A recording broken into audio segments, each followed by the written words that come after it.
The world is in decline and evil continues to spread. This then causes people to live in fear of the unknown. Could you be a hero and help restore life to the village as it struggles for the restoration of its civilization? Or would all come to an end, cold, silent, bitter? Hey, welcome, I'm AC88, and this is my review of Loop Hero. It's mostly spoiler-free. Enjoy. So what is so interesting about Loop Hero is that you don't control the hero as you play. Loop Hero is what's called an auto-battler. I'm new to the genre. Instead of taking on the hero's actions yourself, the PC takes control and goes over a hero's journey as it makes him walk along the looping path with nothing blocking him but just a few enemies.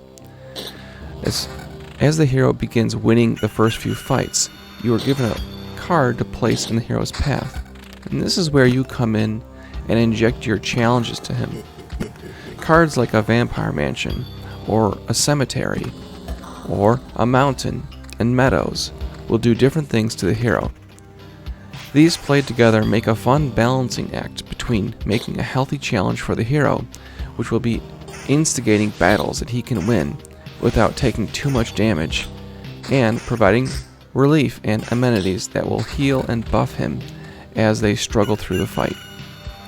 So as you add cards to the game, the world itself will begin to become more fleshed out and populated with things as it begins to look more and more like a real place instead of the initial fog of war. This effect has the appearance of restoring the memory of the hero also, which is important because the hero has amnesia.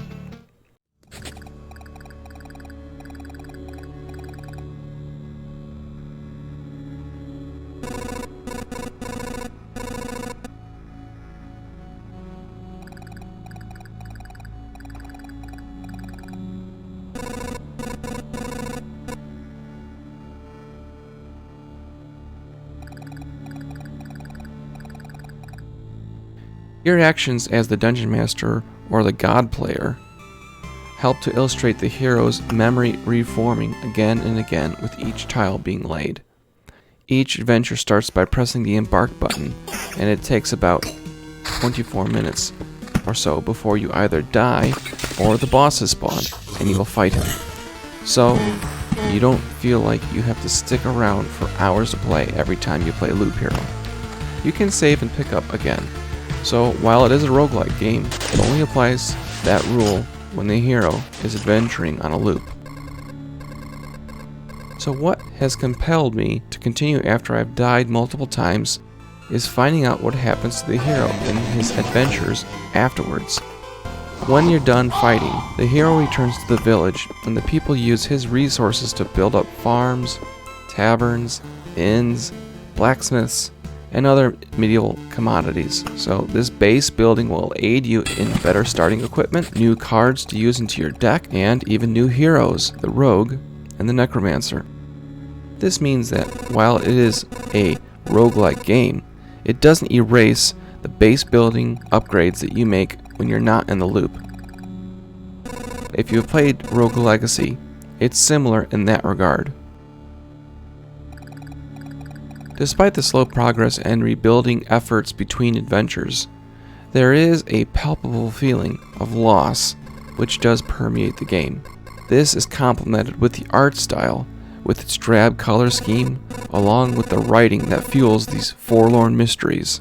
The music is also repetitive in its theming and plotting, with the mood being introspective. That's not to say that the music is terrible. There is a fair amount of variation on the themes, and I think the music serves the player well as it engages just enough, but it is not overpowering to any particular event or scenario that you encounter as you play, thereby being at the right tone of interesting but not stealing the show. Here are 3 songs I want to highlight for you. Lich is Unbreakable.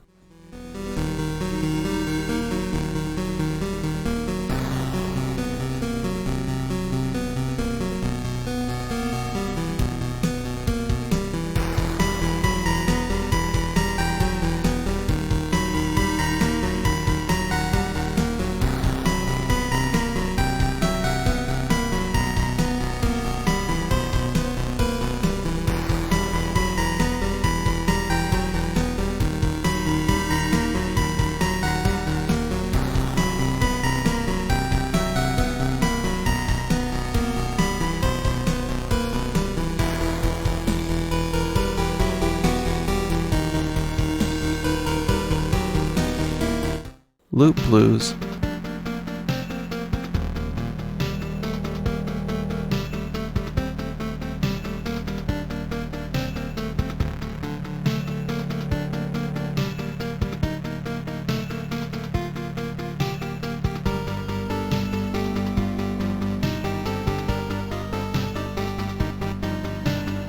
Star Judgment.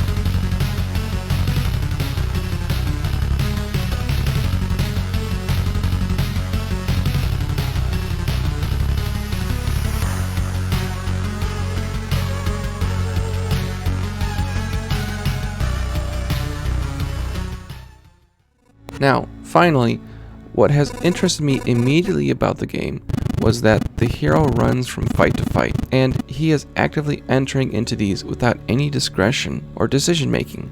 This auto-battling has really got my mind going. No matter if it's a slime, or a vampire, a skeleton, harpy, or the Lich King himself, he will automatically be prepared to fight, and will fight to the death if you let him.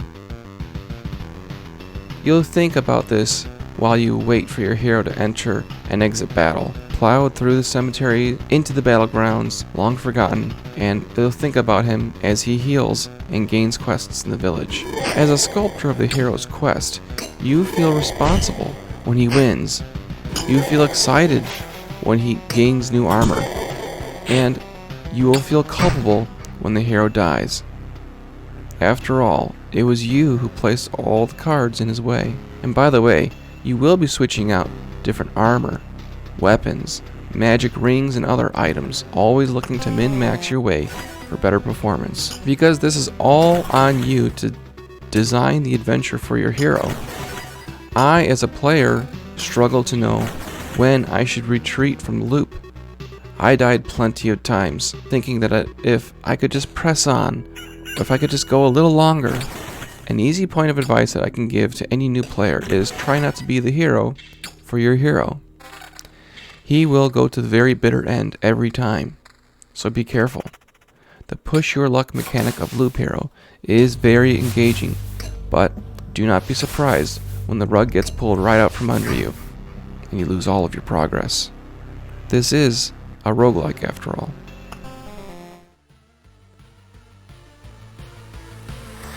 Thanks for watching. Leave a comment below on your thoughts. Leave a like, share, and subscribe for more awesome content coming your way. Thanks. Bye.